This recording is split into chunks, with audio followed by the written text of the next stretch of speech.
Shalom saudara, salam sejahtera dalam kasih Tuhan kita Yesus Kristus. Kebenaran hari ini berjudul buah dalam arti figuratif. Dari Kejadian pasal 2 dan 3 dapatlah diperoleh kebenaran bahwa sebenarnya buah yang ada di tengah taman, yaitu buah dari pohon kehidupan dan pengetahuan tentang yang baik dan jahat, bukanlah buah dalam arti harafiah. Dan ini harus dipahami dengan benar. Buah yang ada di tengah taman, maksud saya saudaraku sekalian. Buah yang ada di tengah taman, yaitu buah dari pohon kehidupan dan buah pengetahuan tentang yang baik dan jahat, bukan buah dalam arti harafiah.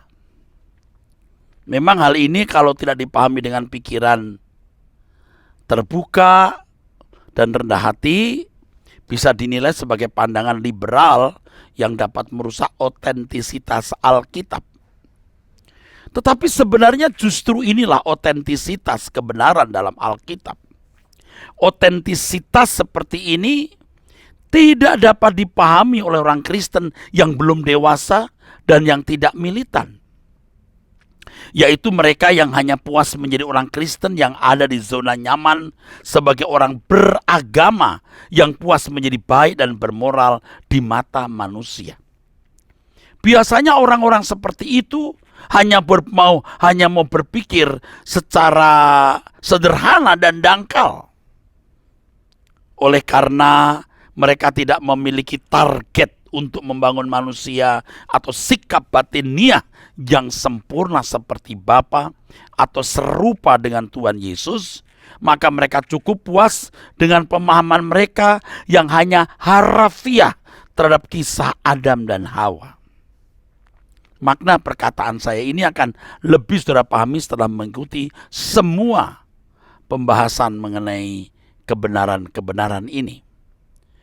Kebenaran yang otentik hanya dapat dipahami oleh mereka yang menginginkan dapat mencapai standar kesucian dan kebenaran Allah yang sejati.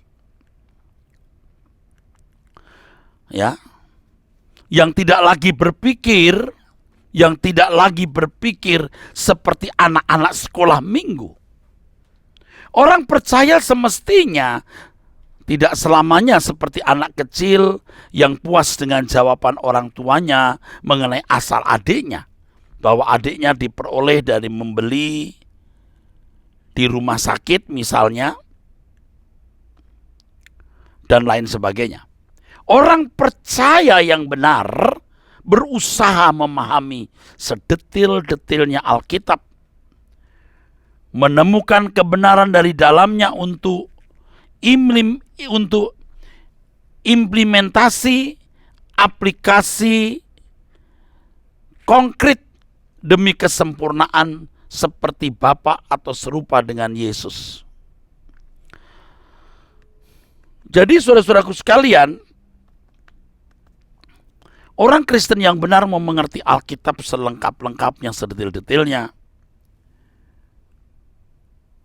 guna menemukan kebenaran dari dalamnya untuk implikasi dan aplikasi konkretnya demi kesempurnaan seperti Bapa atau serupa dengan Yesus, saudara-saudaraku sekalian. Terkait dengan dua buah pohon di tengah taman, ya,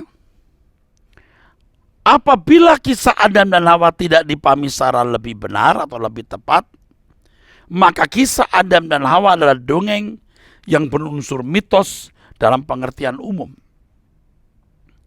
Jadi terkait dengan pohon di tengah taman tersebut, apabila kisah Adam dan Hawa tidak dipahami secara lebih benar atau lebih tepat, maka kisah Adam dan Hawa seperti mitos dalam arti umum, dongeng, bukan fakta, tidak ada unsur historisnya.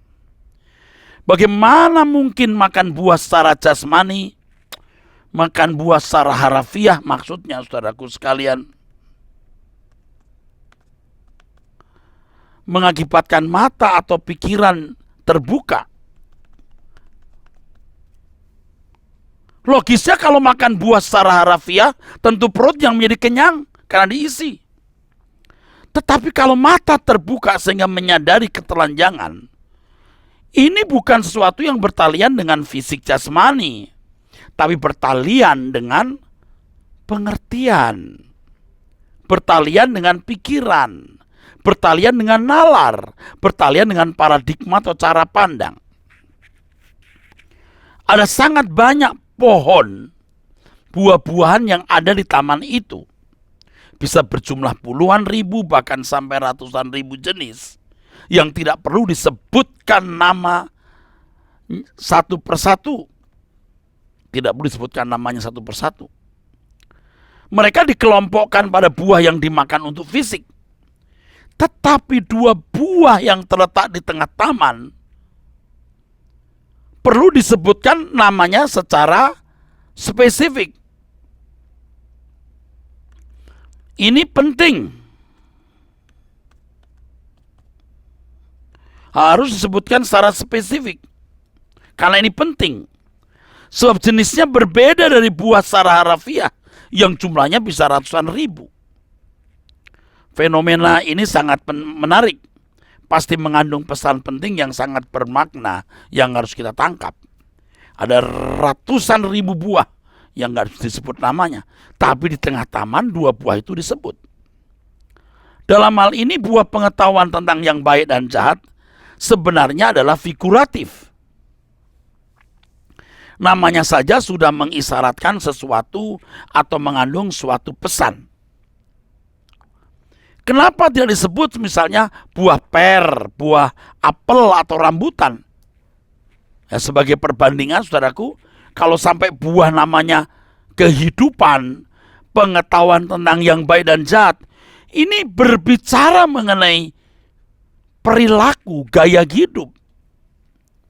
Misalnya kalau ada buah yang namanya bangun terlampau pagi bisa masih ngantuk. Bangun terlampau pagi masih bisa mengantuk. Ini buah apaan? Ini pasti buah kurang tidur. Jadi kalau tidak tidur cukup, ya sakit, ngantuk. Juga pohon yang disebut sebagai pohon kehidupan, the tree of life, dalam bahasa Ibraninya Woods Hakayim, disebut sebagai pohon kehidupan, Woods Hakayim. Ini mengisyaratkan bahwa kalau buah pohon ini dikonsumsi maka akan memberi kehidupan. Kehidupan yang diberikan adalah kehidupan anak Allah. Itulah kodrat ilahi. Adapun buah yang lain yang menjadi konsumsi pikiran, yaitu buah dari pohon pengetahuan tentang yang baik dan jahat, menunjuk sesuatu yang berdasarkan baik atau buruk, atau baik atau jahat dalam pertimbangan manusia, atau dalam ukuran kebenaran yang dipahami manusia. Bukan ukuran kebenaran Allah. Hal mana sama artinya tidak sesuai dengan pikiran perasaan Allah. Buah yang dilarang untuk dikonsumsi tidak menghidupkan kodrat ilahi, sehingga kehidupan anak Allah tidak dapat dilahirkan dan bertumbuh. Jadi buah dari pohon kehidupan menunjuk kepada kebenaran-kebenaran Allah yang membangun cara berpikir yang ilahi, sehingga bisa mengerti kehendak Tuhan. Sedangkan pohon tentang yang baik dan buruk itu pohon yang berbeda dengan pertimbangan Allah, berbeda dengan pikiran perasaan Allah yang tidak akan melahirkan kodrat ilahi dalam hidup orang percaya. Kiranya kebenaran ini memberkati kita. Sola Gracia.